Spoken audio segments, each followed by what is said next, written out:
अस्सलामुअलैकुम। कैसे हैं आप सब? मैं ठीक और दुआ करती हूँ आप सब लोग भी ठीक ठाक हों, जहाँ भी रहें खुश रहें आबाद रहें। तो आज की वीडियो में हम बात करेंगे हॉलैंड के अंदर वर्क परमिट की। फाइव टाइप्स के होते हैं। फर्स्ट होता है TWV, सेकंड होता है HMS, और थर्ड होता है blue card, and fourth one होता है CICT, एंड फिफ्थ होता है GVVA। तो फर्स्ट पे हम बात करेंगे TWV पे। ये बेसिकली स्टूडेंट के लिए होता है। वो स्टूडेंट जो स्टडी करने के लिए नॉन EU स्टूडेंट होते हैं, आते हैं और वो उसके साथ ही अपना काम भी करना चाहते हैं, तो उनको जो वर्क या काम करने के लिए परमिशन होती है, तो उनको जो वर्क परमिट लेना होता है वो TWV होता है। तो ये जो होता है वो बेसिकली एम्प्लॉयर की तरफ से अप्लाई किया जाता है। स्टूडेंट खुद अपने ही अपने सेल्फ बिहेव पे अप्लाई नहीं कर सकता। उसका जो एम्प्लॉयर होगा वो अप्लाई करेगा, और इसके लिए उन्हें कोई फ़ीस चार्ज वगैरह कुछ पे नहीं करने होंगे। और इसके लिए काम जो होगा वो 16 hour per week throughout the year करेगा। हाँ, अगर उसे फुल मंथ काम करना है तो फिर उसके लिए उसे समर मंथ में जैसे जून, जुलाई और अगस्त में काम कर सकता है। और इसकी सैलरी भी बहुत ज़्यादा नहीं होती, बहुत ज़्यादा ही कम होती है। और सेकंड पे होता है HSM वर्क परमिट। ये जो होता है basically highly skilled migration visa होता है, और इस पे रिक्वायरमेंट होती है आपके पास स्पॉन्सरशिप होनी चाहिए जो एम्प्लॉयर की तरफ से आपको मिलती है। तो अब सवाल ये होता है स्पॉन्सरशिप आपको कैसे मिलेगी? तो इसके लिए आपको ऑनलाइन अप्लाई करना होगा जॉब के लिए। और इसके जॉब के लिए जो वेबसाइट होते हैं, लिंक्डइन है और इंडीड है, ये सबसे बेस्ट जॉब के लिए ऐप हैं जो अप्लाई करने के लिए।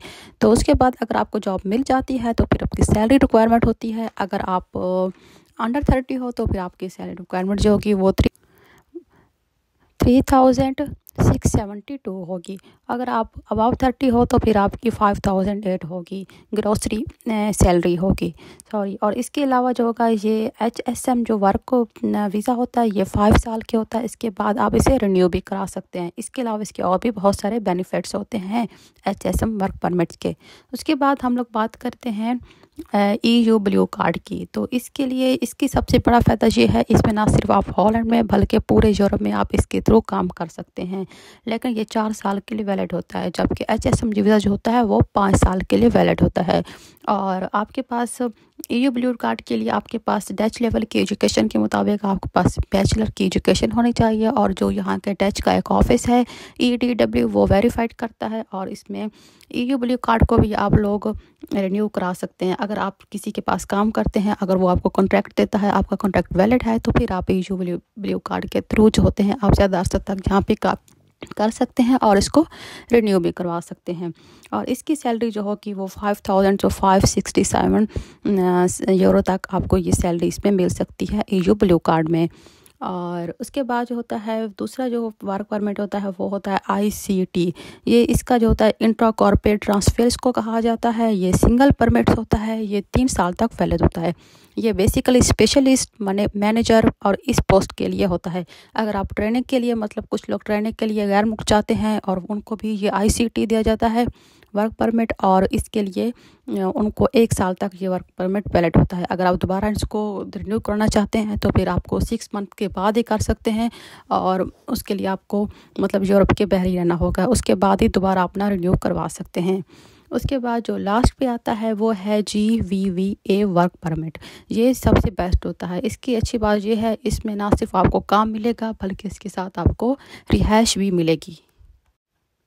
सो ज़्यादातर एम्प्लॉयर होते हैं वो GVVA को चूज़ करते हैं, और इसी तरह हर किसी के अपने उस पे होता है, एजुकेशन पे होता है और इसके एक्सपीरियंस पे होता है। तो GVV जो होता है एम्प्लॉय, ये ज़्यादातर जो होता है जैसे शेफ़ की जॉब हो गई, आर्टिस्ट की जॉब हो गई, म्यूज़िकल आर्टिस्ट की, इस तरह की जॉब जो प्रोफेशनल होते हैं वो लोग GVVA को चूज़ करते हैं, और उनके लिए ये वर्क परमिट सबसे बेस्ट होता है, क्योंकि इसमें ना सिर्फ रिहाइश काम मिलता है बल्कि आपको रिहाइश भी मुहैया की जाती है। और इसकी सैलरी भी इसके काम के साथ ही डिपेंड करता है। जैसे कि म्यूज़िकल आर्ट्स है तो उसकी सैलरी जो होगी 2392 यूरो। इसी तरह दूसरे जो हो गए उनकी हर किसी के डायरेक्टर की होगी 4000 से अबव हो गई। ये उसी के काम के लिहाज से उस पर डिपेंड करता है। तो ये थे 5 किस्म के वर्क परमिट्स जो यहाँ नीदरलैंड